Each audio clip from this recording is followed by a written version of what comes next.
they have modelled what will happen to this sand, and they reckon they've got 10, maybe even 20 years worth of not having to nourish anymore.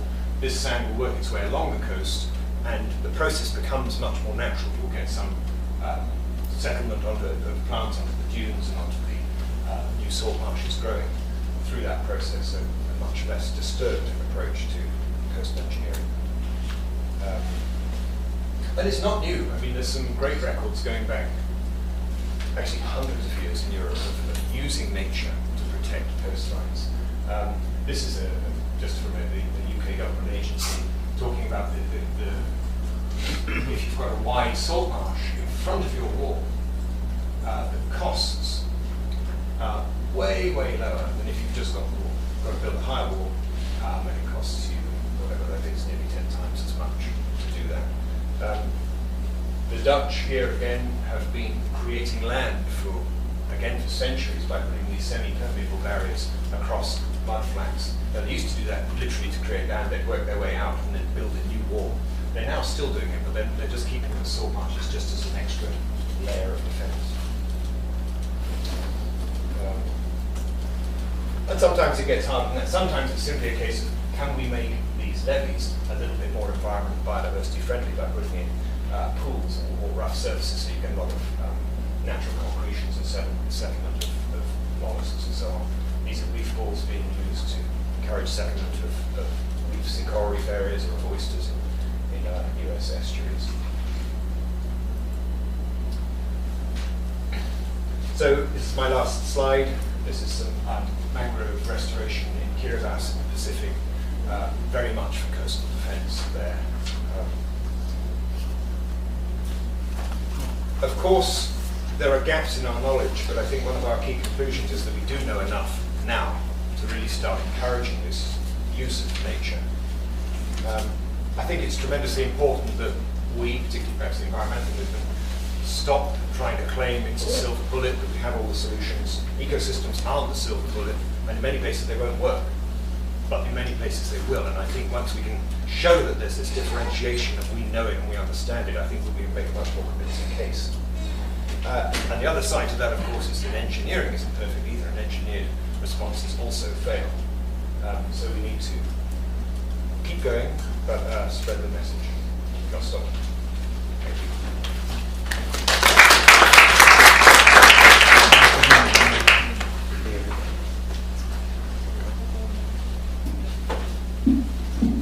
Thanks, Mark. Just again, with the interest of time, because both presentations went a little bit over time, I think the questions will just capture them on the stick notes and so move to the next presentation to allow for some time for discussion at the end. So the next speaker is Dr. Jayendra Dakamukharak. I'm sorry, I'm just not pronouncing it correctly. So he's Deputy Director of the Gujarat Ecology Society, and he has worked on various projects related to applied ecology, climate change, coastal water monitoring and hydrology, working with a variety of stakeholders from NGOs to government, so hopefully we can capture some of that perspective in his talk. Thank you, Jayendra. I'll be doing a presentation on impact and responses to climate change and disasters in Gujarat. Before going to topic, we are an NGO working on a variety of subjects, right from environmental action programs, biodiversity, coastal and marine ecology, rare and endangered biodiversity, and so on and so forth. I'll be dealing with mainly Gujarat coast. It's a developmental issue, and issues like coral bleaching, cyclones, droughts, its impact. So before going to the topic, I'll just introduce my state. This is a state located in western part of India. Now this is it contains the second most mangrove cover in our country. It is the longest coastline, it is the highest continental shelf. It is first marine national park in the country. It is the home to various rare and endangered biodiversity. Along with this, it is the most urbanized state, second most urbanized state in the country. It is highest in agriculture products. It is very high GDP. It is third in FDI investment. It is the highest port traffic. It is first in salt production in our country. So these are two contradicting situations where it is favored by nature, where there is high mangrove cover, marine national park biodiversity, and it is very high development. High development, not only it's a human tendency there, it's a policy. So this is one of the port slide giving the location of ports, indicates how much developed the coastal is as far as industry and port is concerned. And these are few projects which are coming up, Dholera, SIA, which will be very close to the shore. Now coming to the climate condition, how it is rain deficient area, just 250 mm rainfall, to the very high heavy rainfall, 2000 mm rainfall per year. So the climatic situation varies from arid, semi-arid, subhumid to humid in such a small space. So the climatic factors affecting the coast also varies. Here it is cyclones. In summer there are problems of salinity ingress in the coastal aquifers, and here there is heavy rainfall and flood situation. North area very close to the Rajasthan has heat waves. So yeah, seawater temperature monitored by the national agency indicates that there is increasing seawater temperature.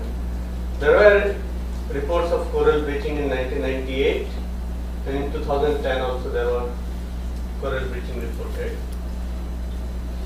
Now recently cyclone has increased from 1981. If you see the data decadal, there is increasing cyclone every decade. Historically also Gujarat has observed cyclone, but the problem is 70s and 80s the climate was more arid, dry, there were not much rainfall, there were not cyclone also that much. So and the development started in the coastal area at the same time. So this phenomena of cyclone was overlooked, and the development came here, Porbandar. Here also now it is not seen here, but there is high development here in this part, South Gujarat. And then cyclone increased, which has led to higher damage to the coastal population. Now these are the high concentration urban areas in the Gujarat. These are having more cyclones. You can see the population increase along the coastal area. And it is considered the earthly state of the Gujarat, it is very high low-lying land. All this area is low-lying. Actually, these are two wet desert or wet run, we call it saline marshes. These two gulfs, this is the Gulf of Kutch and this is the Gulf of Kamba, they are connected by this low-lying area some 2000 years back. So it has inherent salinity and very flat land. Now, what are the impacts in coastal communities because of cyclones? 96, so 92 people died, but in 98, 10,000 salt workers were killed. And this has led to the awareness among government and locals. After that, they used to get evacuated. You can see the 50,000 people evacuated. But this effect, they are psychological and social things. Now, earlier, there is another thing like what are the human factors. Earlier, we used to get very good fishery in the coastal area. Because of overfishing and pollution, the coastal area become less productive. So fishermen complained to government. Government said, okay, we'll give you boats, bigger boats, we'll give you diesel, we'll go to the deeper sea. So they started doing deeper sea and got good fish. But after that, when cyclone or this kind of type of phenomena took place, every year there are fishermen get lost due to the cyclone. And the cyclone we predict for 3 days, 2 days in advance. The fishermen go for 5 days, 6 days. So they are aware of the cyclone which is coming. So that leads to loss to the fishery. Of course, there are some steps which are taken by the government. As I said, we are the second in mangrove area. We are trying to improve that status. Gujarat is doing a lot of plantations in mangrove. apart from climate or shoreline protection, locals depend on this. Is the locals which take mangroves for their cattle. The typical camels which can fly, swim in the water are there. They feed on this mangrove. There are some phenomena like this is a very good mangrove patch. One industry came up, removed the mangrove, and this is the present situation. So human factor is also very strong here. Floods in urban areas. Now, most of the civilization is along the river, and urbanization took place along the river. But as I said, a small dry period of 20 years leads to encroachment of floodplains and wetland degradation or encroachment of the wetland, which led to increasing flood area.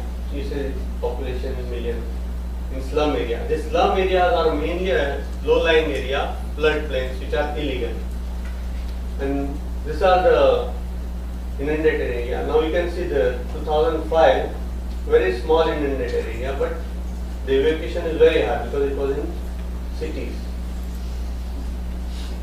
There are other issues: overpopulation, urban area, the temperatures are felt more compared to the rural, epidemics are there, loss of rural culture. Now, here we particularly, you can see my dress, I am wearing same clothes as you, but the rural people wear this dress. They have turban, they have white clothes, open cotton clothes, which are very fit for the Gujarat climate. Because of urbanization, being in the urban area, we try to adopt urban culture, new clothes like pant shirts, and then no turban, and then during summer we complain there is more heat. There are people die because of heat strokes, and we blame it on climate change. But rural people, they have adopted. We have somewhere lost it back. So there are action taken. We have relocated slums, but still we don't have green cover, and conservation of wetland is required, particularly in the urban area. Gujarat or in typically Indian situation, urban area basically takes place when the rural areas are taken inside. The rural area, they depend for wetlands for their water supply. Now when the urbanization takes place, water supply is being provided by the municipality. So wetlands were are of nuisance or ignored like that. But when the flood takes place, the wetlands act as a buffer. Now encroachment of these wetlands leads to more and more, and they are designed according to the drainage pattern. So the water comes to that area, and when the encroachment takes place, after when flood takes place, that area which are enclosed goes under the water. Now drought. Yes, Gujarat is traditionally known for drought, not floods and cyclones.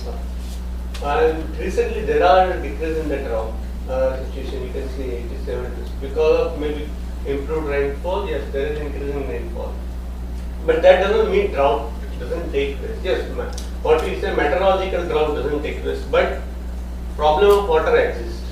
This is a typical rural scene during the drought situation, and this is urban scene, where the water supply is being provided by the tanker.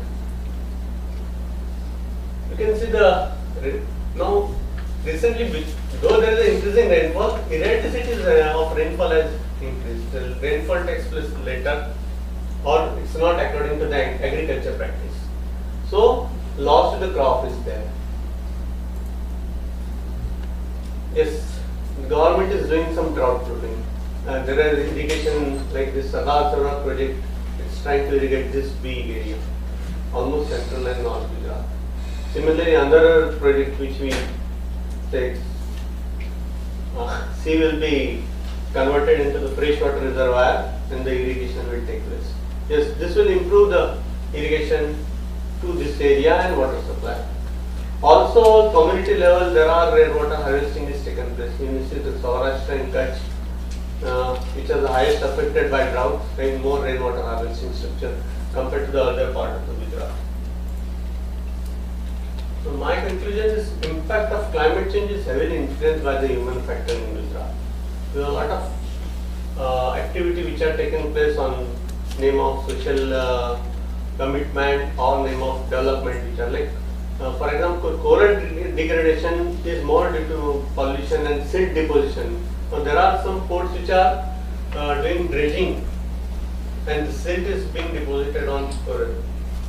Cyclone, yes, cyclone used to take place, but the increase in coastal population and deep water venturing into fisheries has created more impact. Flood are more results of urbanization, particularly the encroachment of floodplains and wetlands. Pastoralists are also affected by shrinking grassland, conversion of grassland for other activities rather than the climate change. Drought nowadays takes place because of overexploitation of groundwater and increase in agriculture. Heat waves are more due to industrialization or urbanization and lifestyle rather than climate change. Yes, we have done some steps, shore protection, we have done mangrove forestation, which has affected. In drought proofing, yes, irrigation scheme and rainwater harvesting has helped to improve drought. Thank you.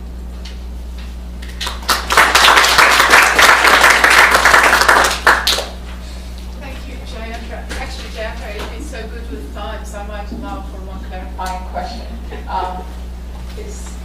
If there is one quick clarifying question for Jayendra? No? Yes. When you concluded your talk, you mentioned that the problems of increase in temperature are due to industrialization, but not climate change. But I know now we are saying that it is because of industrialization, because of pollution, there's global warming. So, the two are interrelated, isn't it? What I was referring was to the macro level situation. The urbanization is in that particular. If you just go outside the urban area, you will feel the pleasant. It's not that high temperature. So that means that is the macro level climate change. It is not a global phenomenon for that particular situation.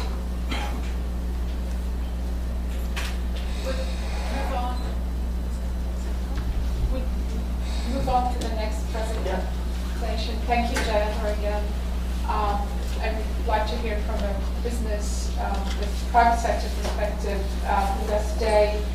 Derek Quay, who has been saving us, actually filling in the very last moment for Dr. Alain Castellan, who's Shell's VP for Environment. So Derek is managing consultant for Shell. He's currently on secondment with the IUCN Business and Biodiversity Program, and has extensive experience working with Shell in various regions, particularly Latin America and Africa. So without further ado, Derek, you can give us your approach on addressing risk. Thanks. Super, thanks very much. And yes, the presentation was supposed to be given by Alain Castellan, and he does give his sincere apologies. He got called away at the last minute to sit in meetings with one of our executive directors, who's meeting with IUCN dignitaries as well. So I will try to take you through this systematic approach to addressing risk, the way that we look at it in big business. Like all big business things, we have to do slightly overcrowded slides and a little cautionary note. And I'm sure you've read it all, so we go to the next slide. That's the legal boys insist that we do that. But what I'd like to do is to start by putting things into perspective. We start with a little bit of contextual background. And we start by looking at some of the fundamental things we see in the world through the eyes of Shell. In terms of people, we are heading towards 9 billion people. We are 7 billion people today. That's twice the number of people we have in the world today than we did have 40 or 50 years ago. So certainly in the lifetime of many people in this room, the world population has doubled, and it's going to increase even further. If we look at what that means in terms of vehicles, our experts predict that we're going to have something in the region of 2 billion vehicles in the world in the not too distant future, in the next 30 years, we have about 800 million vehicles today. So if you think you've got traffic jams today, wait for it. There's a lot to come. The important thing is that many millions of people will rise out of energy poverty, and there'll be higher living standards. And therefore, we're going to have to provide a lot more energy to these people. The energy demand is going to double from the level that we saw in 2000, whilst we need to deliver that energy with half the CO2 content. Significant challenge. That's a climate change challenge that we have in industry. We are taking it on very, very seriously. The other interesting, well, we've got to be twice as efficient with our energy usage. And that is from the consumer utilizing, will be twice as efficient in terms of half the energy to produce each dollar of wealth. But the other interesting thing is, and we often challenged on this, is what is the role of biofuels in all of this? Today, about 10